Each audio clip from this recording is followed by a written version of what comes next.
Yesu ntabwo yakwanga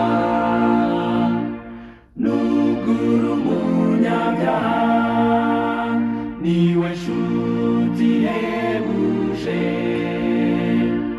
ntazanga kukwakira. Yesu ntabwo yakwanga niwe nshuti ihebuje.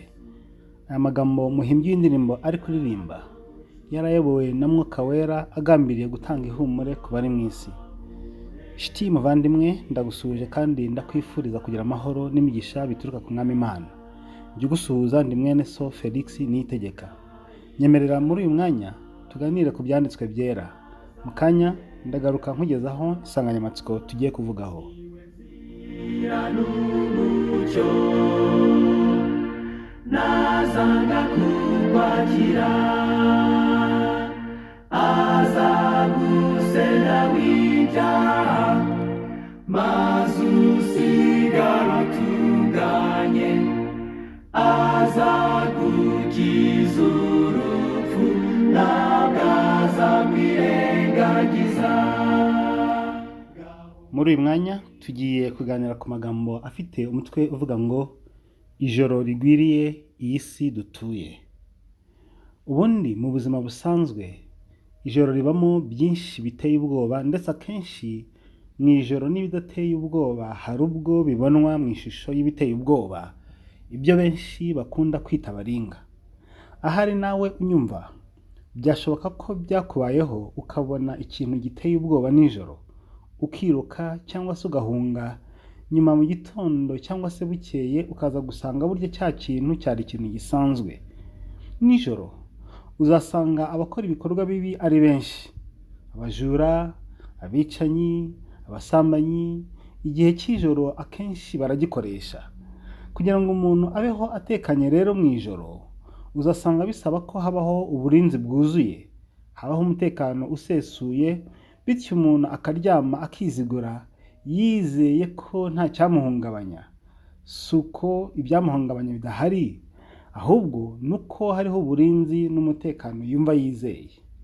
Mu buryo bw'umwuka hari igihe kigiye kugera ijoro rwose rikabudika, ntibizaba bigishobotse gukora nk'uko byari bisanzwe, nk'uko umuntu akora ku manywa.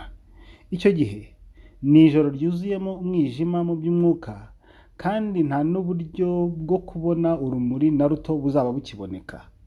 None niba mu buzima busanzwe umuntu agerageza gukora ibyashoboka byose kugira ngo ijoro ritamutera ubwoba cyangwa se ridasanga atiteguye, mu buryo bw'umwuka icyo gihe kigiye kubaho niki abantu basabwa muri icyo gihe bakwiye kwitwararikaho?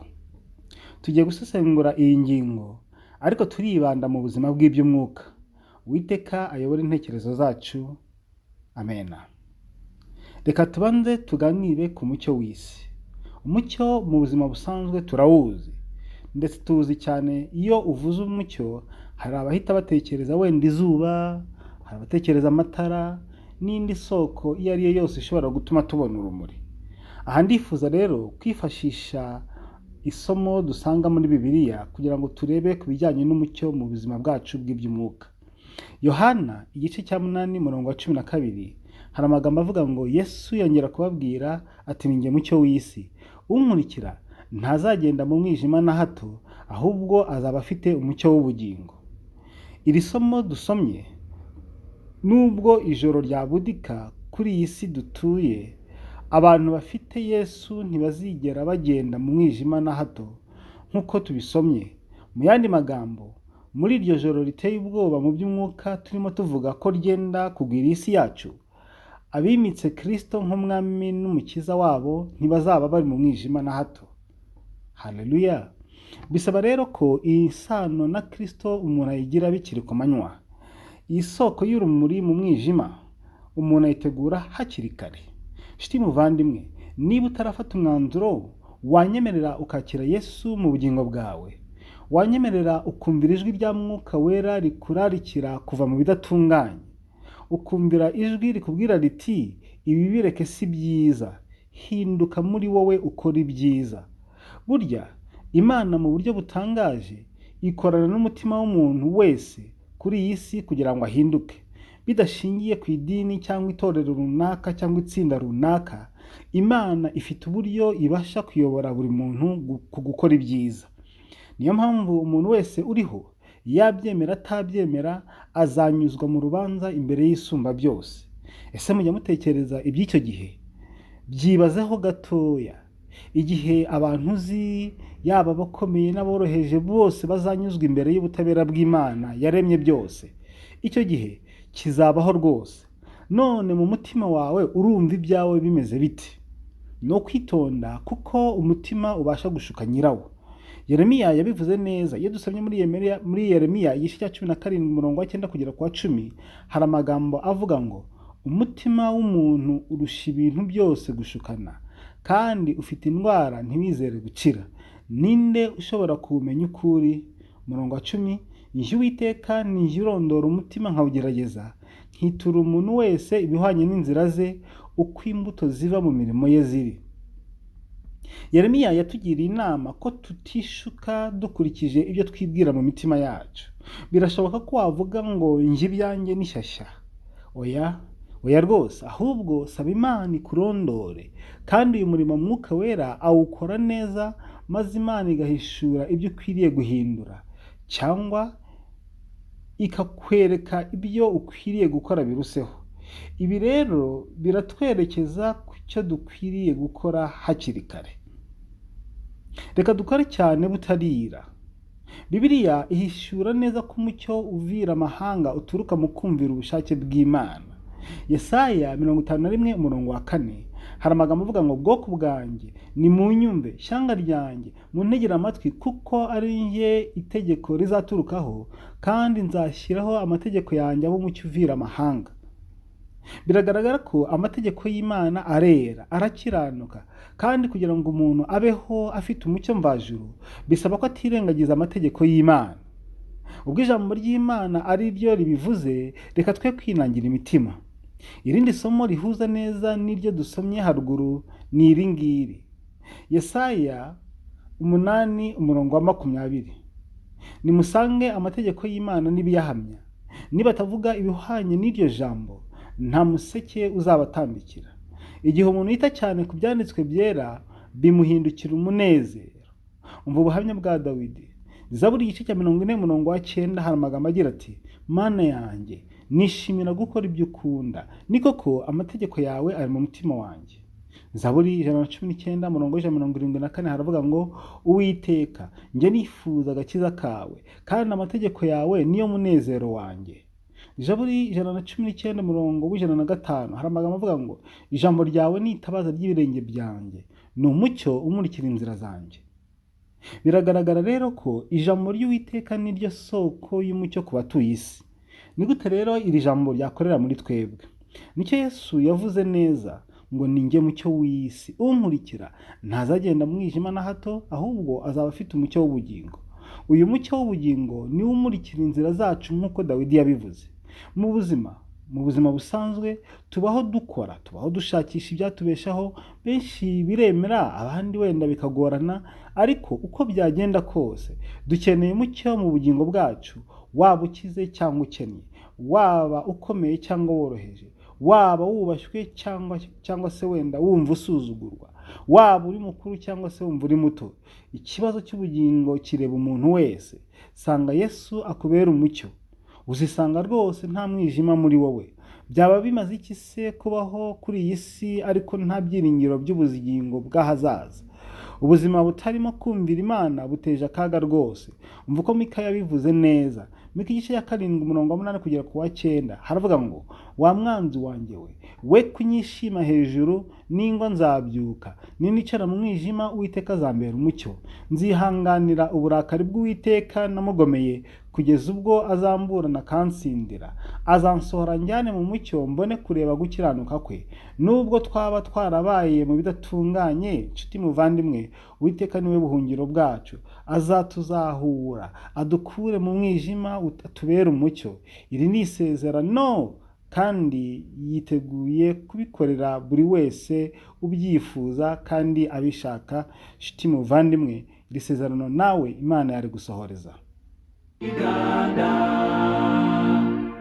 nazanga kukwakira gana ku musaraba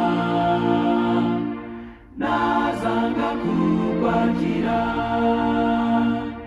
numara gusanga Yesu ntuzasubira mu byaha ngwino uhagu. Hari ibiteye ubwoba rero mu ijoro ryegereje turimo turebera hamwe. Mu bigaragara iyi si dutuye iragenda isatira umusozo. Tumaze kubona ibyiza byo kugira umucyo w'ubugingo muri twebwe. Nk'uko twabibonye bidushobokera gusa igihe twumvira ijambo ry'Imana. Hagiye kuzabaho igihe ijambo ry'Imana ritazongera kuvugwa, ritazongera kuboneka nk'uko mubibona ubu ngubu. Ibimenyetso birabyerekana. Ubu muri iki gihe hari ahantu henshi ubasha guhurira n'ijambo ry'Imana, ku nsengero, aho bemerewe guterana, kuri radiyo cyangwa se televiziyo, ku mbuga nkoranyambaga n'ahandi. Aha hose ni amahirwe Imana igitanze kugira ngo abantu bihane, bahinduke, bakire Kristo mu bugingo bwabo, kandi icyo burya ni nacyo Imana ibirindiye umuntu wese ukiriho. Aya mahirwe hari igihe azaba atagihari rwose. Amosi yahanuye ibyabyo. Amosi igice cya 8 umurongo wa 11 kugera kwa 13. Dore iminsi izaza, niko Uwiteka Imana ivuga, nzateza inzara mu gihugu, ntizaba ari inzara y'ibyo kurya cyangwa inyota yo gushaka amazi, ahubwo azaba ari iyo kumva amagambo y'Uwiteka. Kandi bazajarajara bava ku nyanja imwe bajya ku yindi, bazava ikasikazi bajya iburasirazuba, bazakubita hirya no hino bashaka ijambo ry'Uwiteka be kuribona. Uwo munsi inkumi nziza n'abasore bazicwa n'inyota. Uyu murongo wa 13 uteye ubwoba.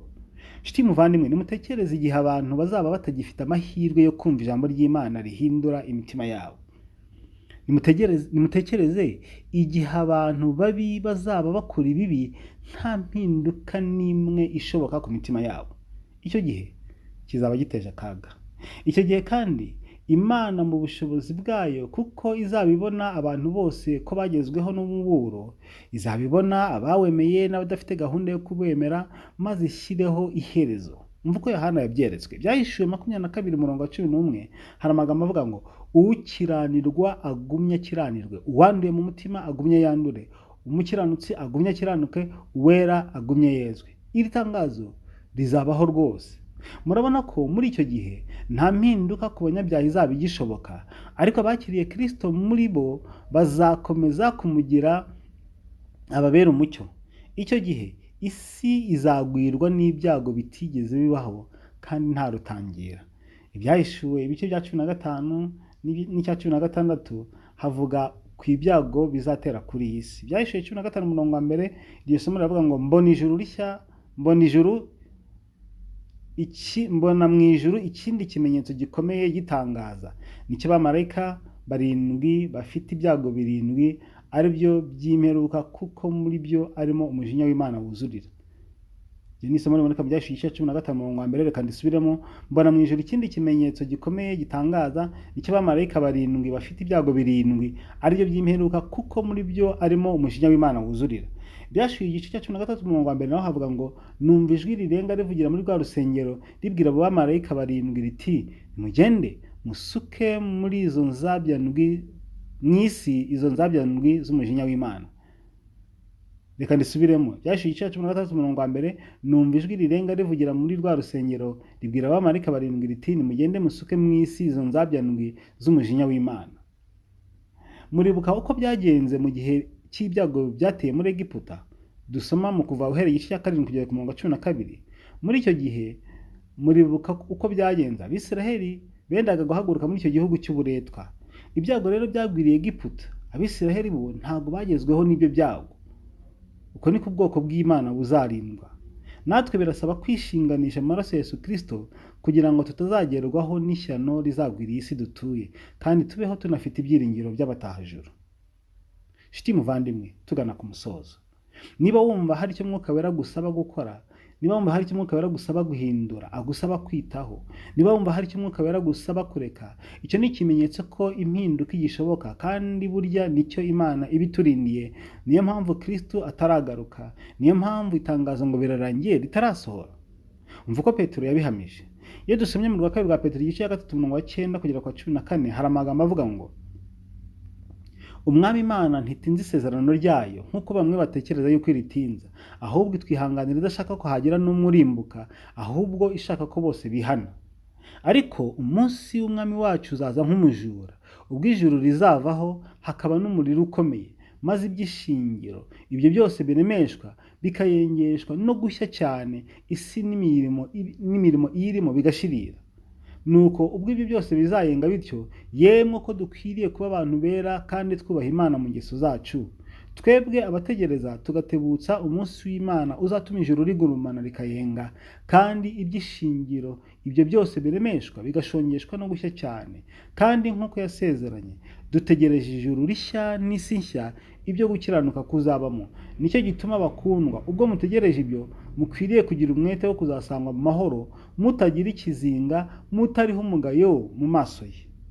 Aya mahirwe dufite none ntabwo azahoraho. Nshuti muvandimwe, mu buzima busanzwe dufite byinshi biduhuza, kandi nibyo rwose dukwiye gukora kugira ngo tubeho, ndetse burya Imana ni nayo iduha n'izo mbaraga dukoresha, kandi niyo iha umugisha imirimo yacu tukaba twagera ku musaruro. Ariko hari ikindi kintu dukwiriye kwitaho hakiri kare, ijoro ritaraza: kwihana no kwimika Kristo Yesu muri twebwe, kugira ngo umwami Yesu atubere umwami w'ubugingo bwacu, atubere umucyo w'ubugingo bwacu, ijambo rye ritubere umuyobozi, bityo tuzabaho dufite ibyiringiro by'ahazaza muri iyi si igeze ku musozo wayo. Uwiteka aguhe umugisha, Uwiteka akugirire neza. utagiriye